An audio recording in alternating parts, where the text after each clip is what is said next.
How to send money from Cash App to Apple Pay. Hello everyone, welcome to our channel and let's see how we can do it.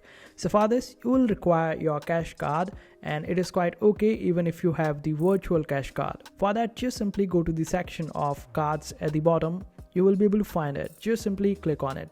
I won't be able to do it as whenever I click on card section the screen will turn black due to security reasons on this device.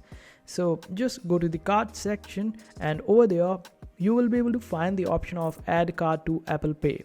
Just simply select that option, and after that select the device on which you want to add it, and this way you would be able to add cash card to your Apple Pay. Now go on Apple Pay. Over there you will be able to find the card in your card section.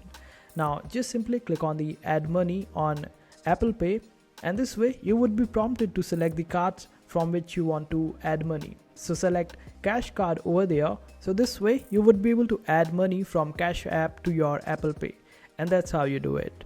I hope this video was helpful. Make sure to hit that like button and also subscribe to our channel for more helpful videos.